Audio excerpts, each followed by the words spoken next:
Hello, this is Muhammad Ryan Raksuma, and this brief video is about development of the systemic functional linguistics, which is from Mr. Halliday. First of all, what is this system? This system is developed by M.A.K. Halliday and his followers during the 1960s in the United Kingdom and later in Australia. This system is built on the previous works of some of the influential linguists such as Bronislaw Malinowski and J.R. Firth. The importance of these two people comes from the fact that J.R. Firth developed his theory based from Bronislaw.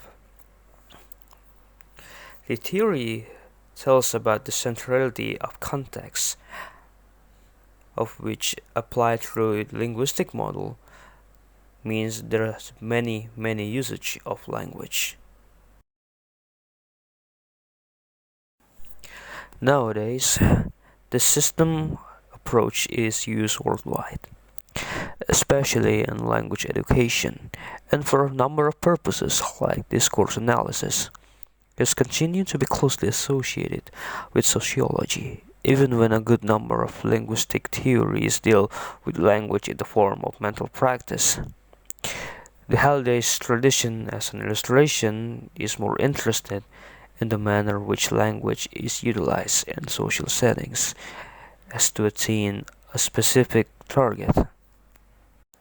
What this means is SFL, with regards to data, does not tackle the manner of language representation or process in the human brain, but would rather try to see the discourses produced in the form of written or oral language, and what is contained in the texts that are produced. Because of the concern of SFL with the use of language, great importance is placed on the function of language, such as what language is used for, rather than what language structure is all about. So how to utilize this system then, this method? SFL is a method to analyze language through the lens of the people using it and the environment they live in. It focuses more on the usage than the system. In SFL, a text is analyzed in four ways: context, semantics, lexicogrammar, phonology, and inside of these four contains more. Let's start with the context. That is also included in it is register. The context of the culture, which is the genres, or in this case, the different flavors of the usage of language in every culture. The context of the situation, or the technical term for this, is register. Halliday models the context of a situation, where the aspects of the context relate intimately to the language used to create text or words. In terms of these, there are three important strands. They are: field, give us an indication of the topic or what is being talked about, or basically, what is the main idea of the conversation, what is the main idea of the text, or what is the point of the speech. Second, tenor, give us an indication of who or are involved in the communication and the relationships between them.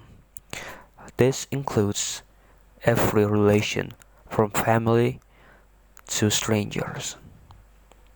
That way we can understand the level of intimacy of the conversation or any exchange between two parties. C, the last one, mode. Give us an indication of what part of the language is playing in interaction and what form it takes. Or you could just say this: written or spoken. There is sometimes a difference between both modes. In spoken language, sometimes it's easier to not follow the rules, and sometimes the expression, the tone of the one who is speaking can be seen clearly compared to written text, which has to be read between the lines. Sometimes proven to be difficult to most people, but with keen observation and improved knowledge, anything is possible. But both are different in terms of communication. So, we move to the semantics, the meaning, the lexical grammar, the words and the grammar, and phonology, which also included orthography or graphology, which is the wording system or the writing system. Let's go to the semantics first, yeah. Semantics has three metafunctions. They are interpersonal metafunctions, which is the relationships, the ideational metafunctions, defense, what is happening there, and textual metafunction, cohesion and coherence. Lexical grammar includes both grammar and the vocabulary in one stratum and represents the view of language in both lexis and grammar. What this means is, because the way words often have more than one meaning, sometimes if we relate this to the semantics, the meaning will be different, even if the words are the same, but different contexts will offer different meaning. And finally, we move to the phonology and the orthography, the writing system and the sound system, which refers to, well, as said before. This pretty much covers the way we made our sounds, the way we try to deliver the tone or the message we're trying to tell. A same sentence can be said differently with just the way the expression is done. It can be happy or it can be sad. The writing system, on the other hand, is difficult. But even then, because the writing systems also included the wording system, sometimes a good choice of words, of a certain choice of words, can affect the meaning entirely. But what this all means then? So what have we learned here? SFL describes the distinctive subsystems at both the level of the lexical grammar and the level of discourse semantics. What this means is, the way we choose our words and the way we try to relay them sometimes can affect the way it is being told. To put it simply, in a very simple example, if I say, I'm very happy, that pretty much sounded that I'm happy.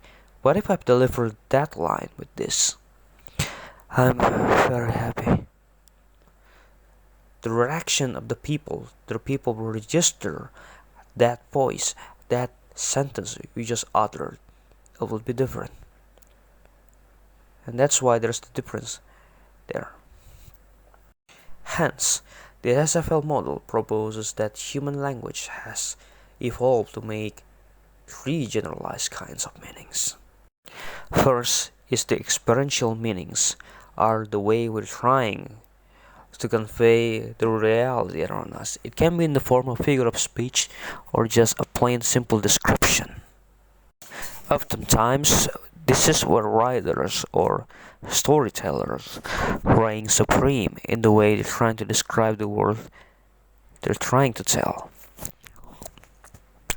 But I'm getting off from the topic. In the end, it's all about the way we're trying to tell other people or ourselves what is around us.